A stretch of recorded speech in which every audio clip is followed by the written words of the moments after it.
Shalom Aleichem, everybody. It is Erev Shabbos, Parshat VaYechi. I wanted to share with you two thoughts on the Parsha. The beginning of the Parsha tells us that Yaakov brings in Yosef, and it tells him that my days are nearing their end, and I'm not going to be here forever. And he makes him take a shvua, al no tikbareni b'Mitzrayim. Yaakov Avinu makes Yosef take a shvua. Please, under no circumstance do I want to be buried in Mitzrayim. It's striking that there's a very, very tight symmetry in this parsha, and the parsha ends in almost the exact same way it begins.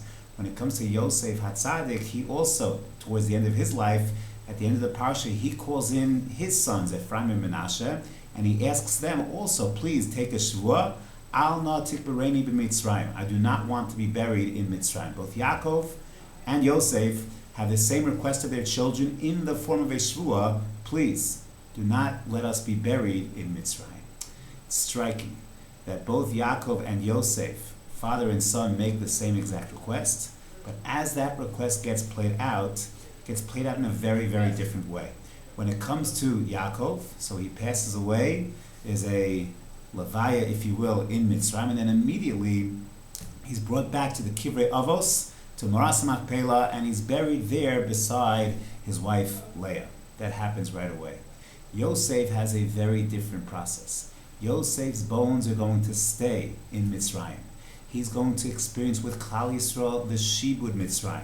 He's going to experience the Geula Mitzrayim, and he's going to go ahead and experience 40 years in the desert before he finally reaches Eretz Yisrael. His bones reach Eretz Yisrael, and he's going to be buried in Shechem. Very different. Yosef goes through the process of Shibud and Geulas Mitzrayim.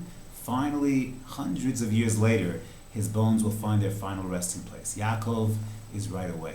Perhaps there's an idea here, and perhaps it's relevant also for us. Yaakov and Yosef both understand that their burial place, their legacy, their permanence is in Eretz Yisrael. We live our lives, we're very mobile, we live from place to place, United States, Europe, Eretz Yisrael, we move all around.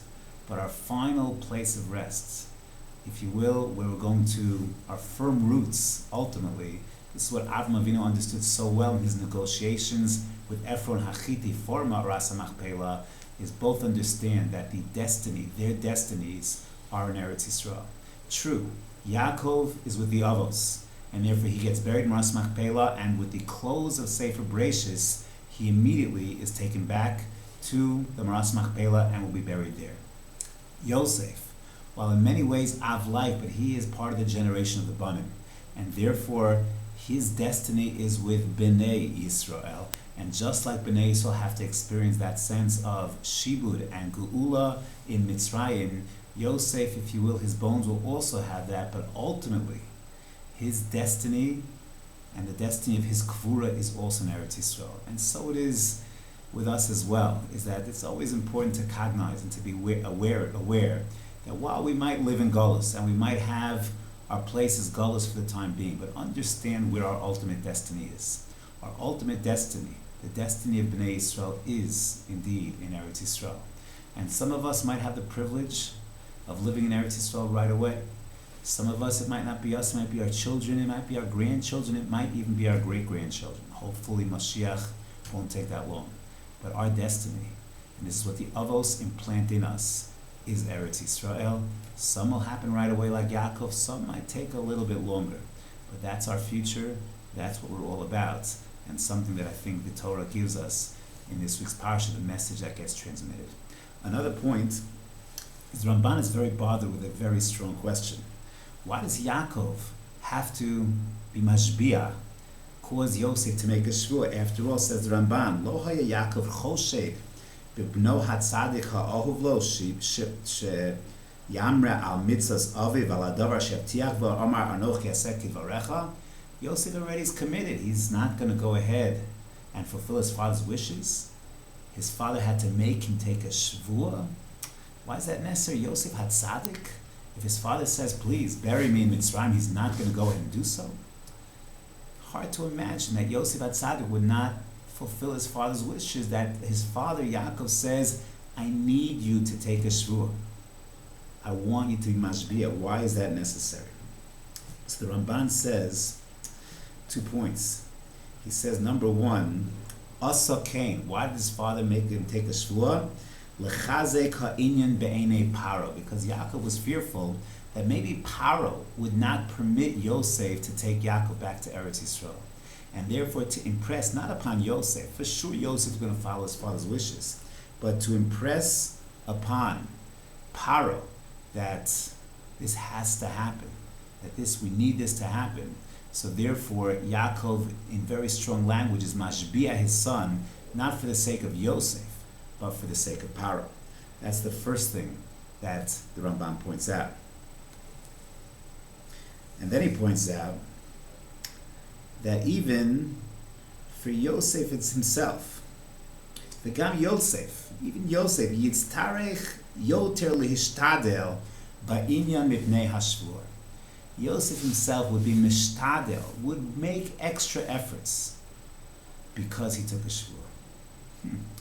Does that really answer the question? The question is what? Yosef is not going to fulfill his father's wishes? Of course he is. And then the Ramban says, v'gam Yosef, even Yosef, yitztarech yoter lihishtadel ba'inyan mipnei hashvur. Yosef is going to work harder to make sure it happens because of the shvur. What's the chiddush? What's he telling us? What's the message over here? So perhaps the idea is that, true, Yosef is going to do what he has to do. He's going to make every effort to fulfill his father's wishes. But, says the Ramban, when a person takes a shvuah, he becomes a mukhrach. He becomes duty-bound to go ahead and do so. See, when a person just feels a personal obligation, my father asked me to do it, I certainly want to do it, I'm going to do my all. But if something comes up, some kind of ones, so I'm going to look at my father and say, no, what could I do? Ones rachmana patre. I'm an onus, I couldn't do it. You asked me, I tried, and I was unsuccessful. But when a person has the onus of a shvuah upon him, so he's not going to let anything, even valid excuses, get in his way. He's going to make sure it happens. He's going to be mishtadel, maybe even anticipate those onsim. There might be traffic. He'll make sure to leave early so he doesn't confront that traffic. He's going to do everything in his power to avoid even the onsim. And such it is a powerful lesson in Avodas Hashem in general. Because when a person really wants a relationship with Ribono Shel Olam, really wants to connect, so on some level, yes, while ones is an excuse, it's a good excuse. It's not my fault. And I'm potter. Ones rachmana patre. But if you want that relationship, you're still going to go jump through hoops to make sure that the ones doesn't happen. So Yosef takes the shvuah, not because he needs it. He's certainly going to do his all to follow his father's wishes, but to give him the extra push that even if there are obstacles, he's going to overcome those obstacles. And he's going to make sure it happens. That's what the shvuah adds even for Yosef. In Avodas Hashem, one of the keys, you see, I find in Yeshiva, all yeshivas have this challenge, and certainly we're like all yeshivas, is boys waking up for Shacharis. A challenge, and sometimes I didn't get enough sleep, the dorms were all noisy, whatever might come up. Ones rachmana patre. And that might all be true. But if a person wants a kesher with Ribono Shel Olam, he's going to overcome those hurdles. He's going to go ahead and, despite the challenges, despite the onsin baderech, he's going to work hard to overcome. He's going to work hard to push through. And he's not going to. He's going to anticipate, leave early so he doesn't bump into that traffic.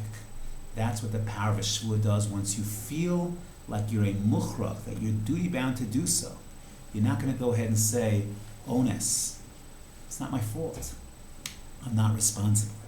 When a person goes that extra yard, that's what the shvuah does. And when it comes to our avodas Hashem, so part of the Sanaitic experience, Chazal tell us, is mushba v'omed mehar Sinai.